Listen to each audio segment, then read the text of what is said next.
I'm going to go ahead with the meeting beginning ritual now. 起立，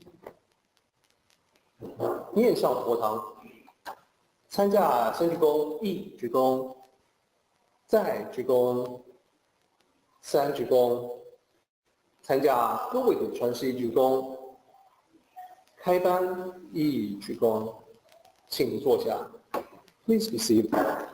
Good morning, everybody, or good afternoon or evening, wherever you happen to be. It is so good to be here for the online study group. It's a beautiful, albeit somewhat overcast day in scenic Indianapolis, Indiana today.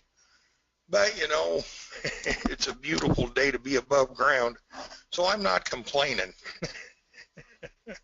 Still very summery here, extremely humid, pretty doggone warm.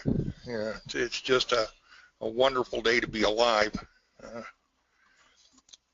Today I'm actually getting back into some somewhat more formalized presentations.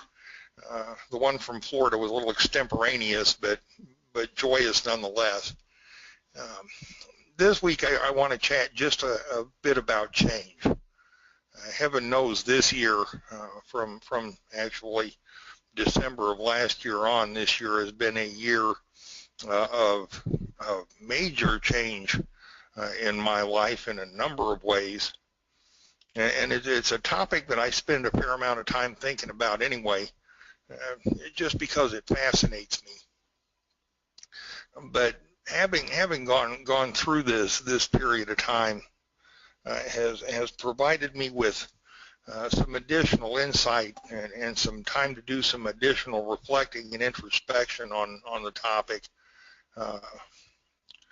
And to be honest with you, in some of the cases, I kind of wished I could have dodged the bullet on some of the changes, but that's just not how it works. I think, generally speaking, for most of us, particularly those of us who study and cultivate the Tao teachings, we're aware that change is a constant.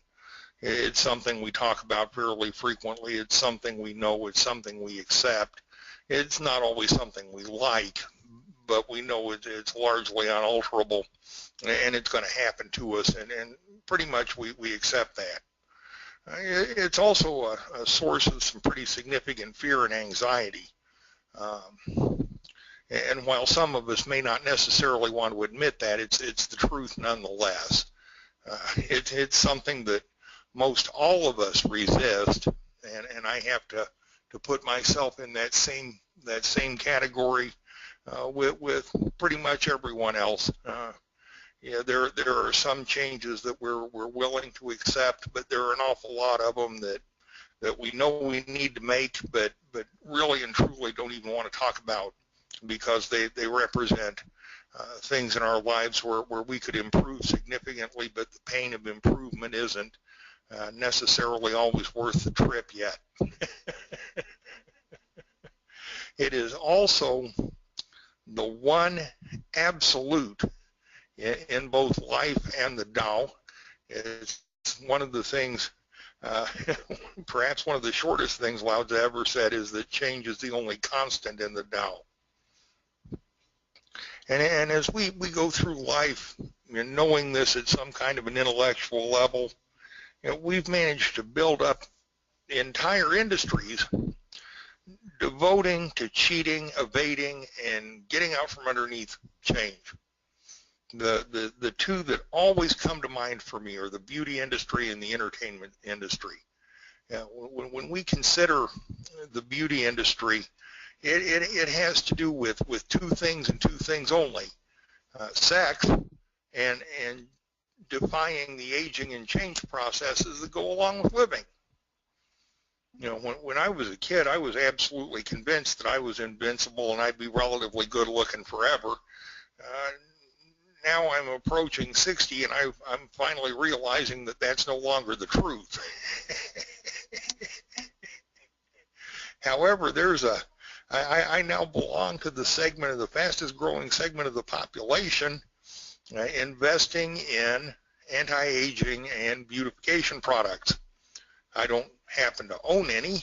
I personally think the whole thing's a huge sham, but there are a ton of guys out there that are my age and older with spray tans and fake hair and liposuction and running around on the beach in Speedos, which I think ought to be illegal. It's almost kind of humorous, and in other ways it's almost kind of tragic. I look at all of the products and services and things that we do to ourselves to try to keep ourselves looking young and gorgeous and beautiful and attractive, and very often I think, you know what? But it has to do with evolution and mating, and if that drive were not as strong as it is in every creature on the face of this planet, a lot of those creatures wouldn't exist. I find myself wondering, I guess, why we do this to ourselves. You know, I love Animal Planet and the Science Channel and the Learning Channel and the channels that put on the documentaries, particularly the tours through the Amazon, and then the ones they do where they explore the oceans and what have you and whatnot. And among those, I really enjoy it when they show some of the birds and insects and other in their various and sundry mating postures. I saw one some months back dealing with a little teeny tiny variety of Brazilian spider, where the male has a really pretty and brightly colored abdomen, and where he attracts his mate by doing a little jumping spider dance and showing off this brightly colored bit of his anatomy. And I find myself wondering, how does the female spider know which spider she likes best? What makes one guy's little spider dance better than the other one, or one guy's, you know, brightly colored abdomen better than the next guy? What makes that work? How does a dolphin make himself attractive to his potential mate? Is it by the size of the fish he brings her, or what? I don't know how that works. How does one chimpanzee make himself more attractive than every other chimpanzee to another chimp? I don't know. When I look at chimpanzees and dolphins, I can't tell much of a difference, but they can. For as long as there have been people on this planet, two things have been true, and both of them are part of nature. The first one is that attraction and mating have had to go on. Those activities are essential to the preservation of the species, and since there are still people running around here, we have to assume that process has been at least marginally successful. The other one is the process of change and aging and dying, and the handoff to the new generation by the old generation of the stewardship of the earth and all of the things that are on it. Early on in our evolution, I think we were a lot closer to the chimpanzees and the dolphins than we are now. And I'm equally as unsure how the early hominids of the day made themselves more attractive and more special to potential mates than everybody else who was living in and around that particular cave at the time. But I know that they did it. These days, we spend $1 billion a year or more, and that figure is largely figurative, on every doggone thing from sunglasses to Ferraris in order to demonstrate wealth and power and attractiveness, and to attempt to garner the best and strongest genes to put into the next generation. But part of that, and a substantial part of that process, goes into no more than vanity and trying to circumvent the natural processes of living at a superficial and external level that don't really contribute to the preservation of health, well-being, and life. It's an illusion. It's a vain and hopeless attempt to cheat what happens naturally. And doing that has made a lot of people an awful lot of money. When we look at the entertainment industry, they are forever and eternally pushing an image of what they think the perfect male and female should be at everybody who turns on a movie or a television set anywhere. And people buy into that image, that illusion of what they should be, wholesale. Once again, in the hope, desire, or effort to remain young, beautiful, desirable, attractive, not alone, I guess. It's difficult to watch when you realize the truth of what's occurring. But it isn't just things like aging and dying that we resist, that we try to escape and cheat. Even positive change is an agent of anxiety and worry and fear.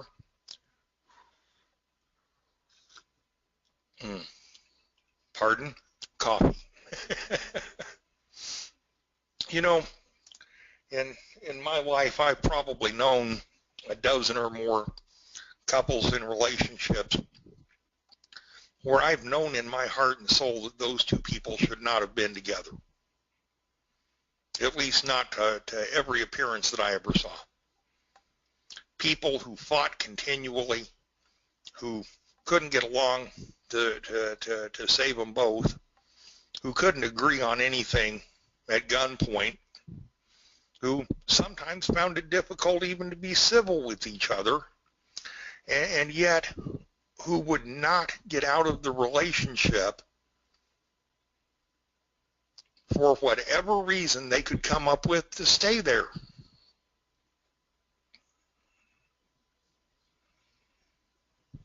Out of that, 12, 15 couples, of the 4 or 5 of them that I know of who actually finally separated, both partners at one point in time or another intimated to me that ending that relationship was the best thing they ever did for themselves.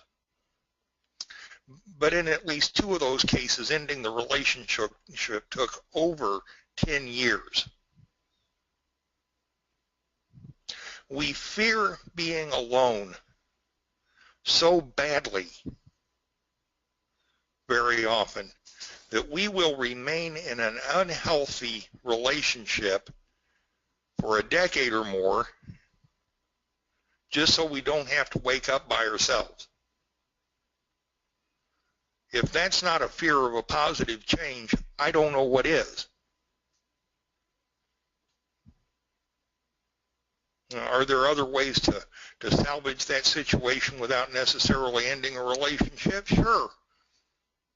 There's all kinds of various and sundry counseling and help out there for folks who want to remain in their relationship if it's gotten that bad.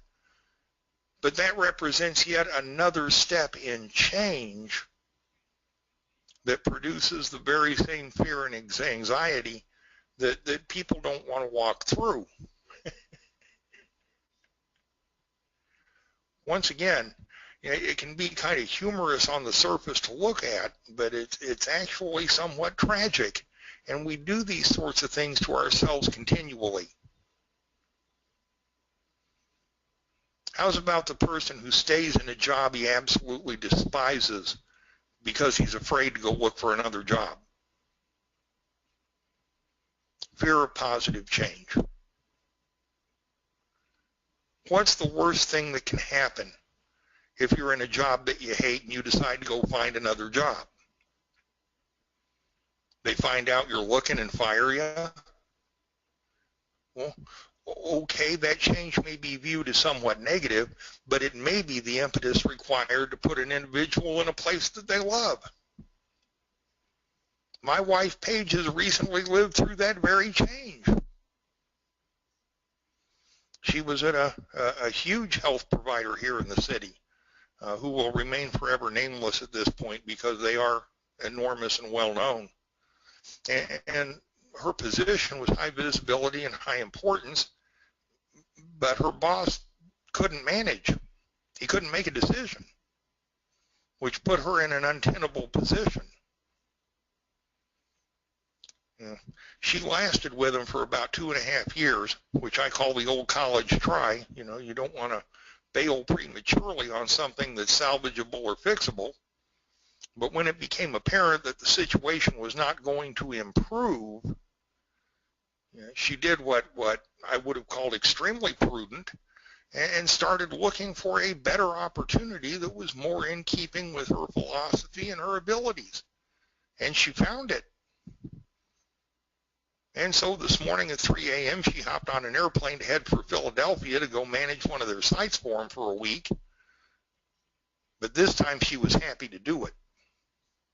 And that change, even though it came with a certain amount of trepidation and anxiety, put her in a spot where she is much happier, which translates into more joy and a better life for all of us in the house with her, because we all got to live with her whether she's happy or not. And that's kind of the truth about all of change and all of life situations, is that they don't just affect us.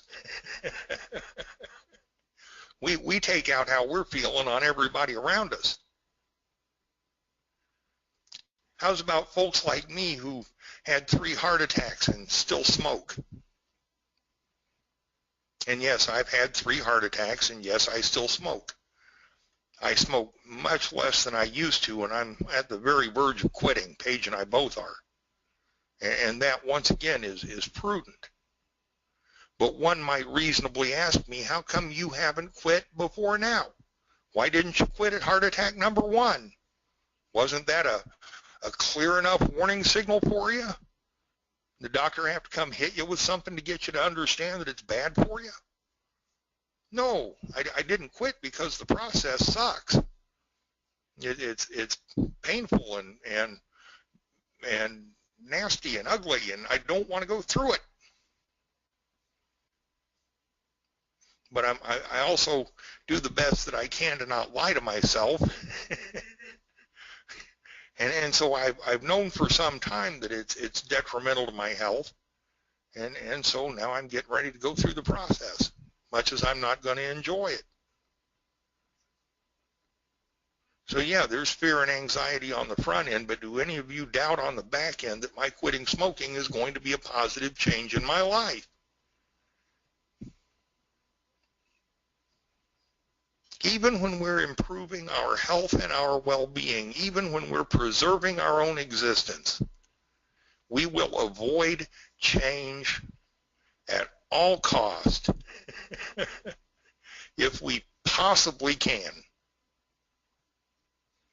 We are creatures of habit, stuck in our own rituals, our own perceptions, and our own illusions, and that line's down there on its own all by itself in great big black letters because it's the truth and everybody needs to know it.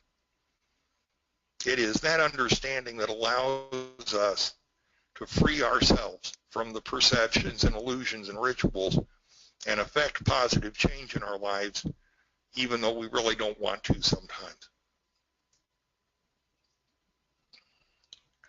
Lao Tzu says that change is the only constant in the Tao.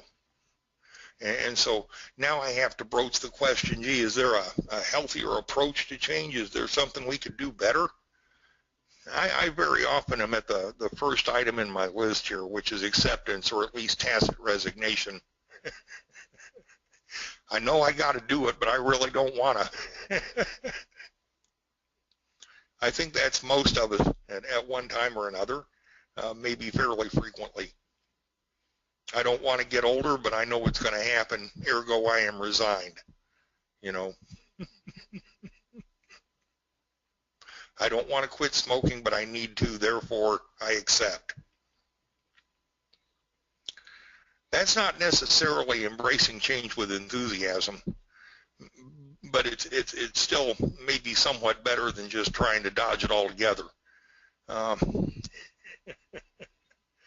On occasion, I manage to make it to enthusiasm, where I can, somewhat anxiously embrace change.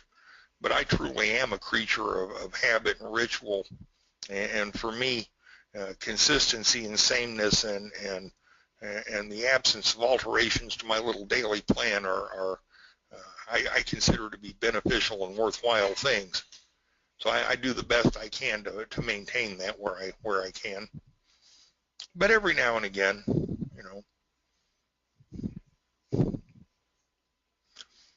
probably more appropriate and more important would be the perspective of some kind of understanding and moderation, where we don't rush headlong into what might be foolish or drag our heels too badly on what might be detrimental. And I'm not sure that I treat all of the changes that come along to me in my life with that kind of a mature, Tao-centered sort of an approach. See, the other thing about life changes is that they hit us at a very visceral and emotional level. And because that happens, our initial reaction very frequently is more of a knee-jerk than an introspective, careful consideration of the situation. And while I talk an awful lot about not reacting that way to a lot of situations, there are some of those where I am still, sometimes much to my chagrin, an emotional individual. There are some where I'm not, but there are still a lot of them where the knee jerks first and the careful consideration comes around later. But that's why we practice the teachings. I guess if we're not completely trying to evade the issue, we're still doing better than some. And when we approach that Tao-centered understanding and moderation, perhaps then we'll be able to accept as we should. In the end, we've got to choose whether we're going to manage our lives or whether change and fate and the whims of the universe are going to manage it for us. I've never been one to consider myself a victim of fate or a victim of the universe. I've never been one to dodge responsibility for my own choices and my own actions. It's not always easy, but I think a certain amount of brutally honest self-introspection is absolutely essential to apply the Tao teachings and to use them wisely. It doesn't mean that I'm not subject to the same foibles, quirks, and emotions that everybody else is. But like most all of you, I'm at least aware of them, and I do try to control them.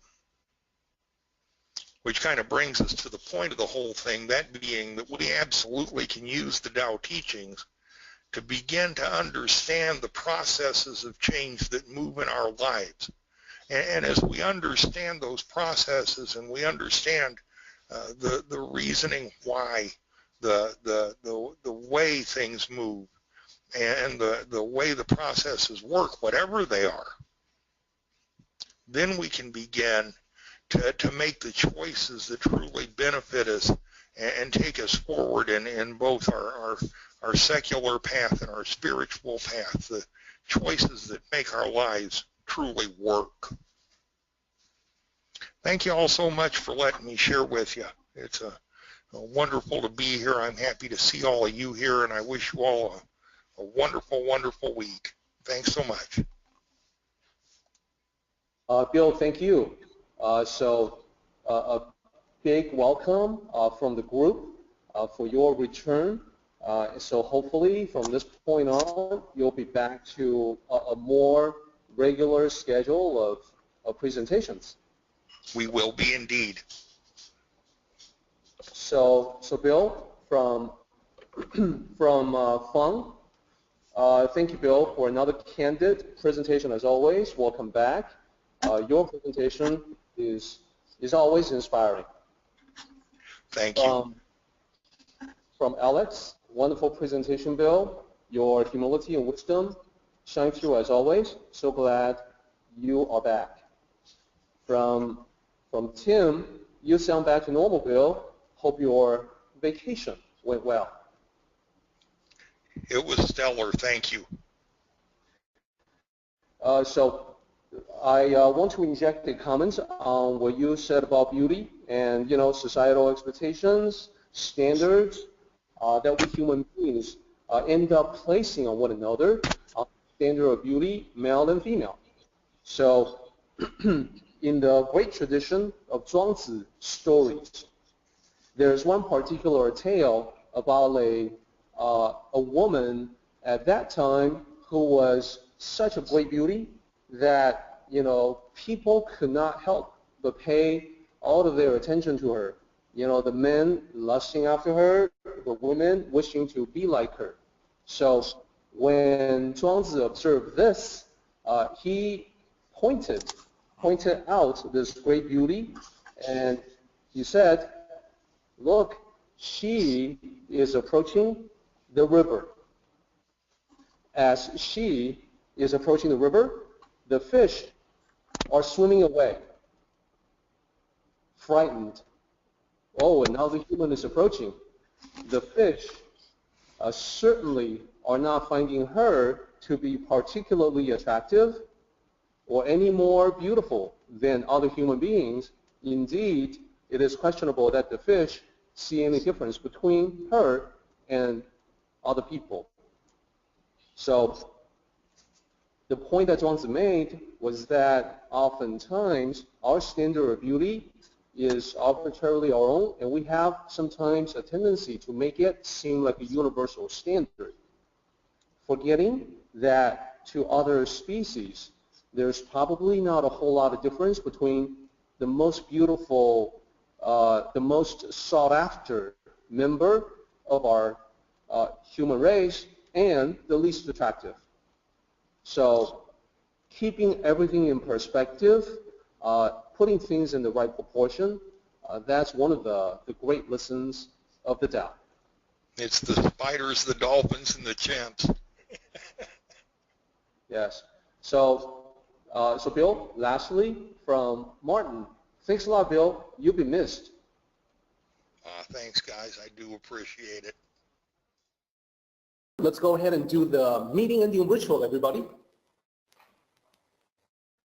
起立，面向佛堂，持架三鞠躬，一鞠躬，再鞠躬，三鞠躬，持架规格是一鞠躬，接班一鞠躬。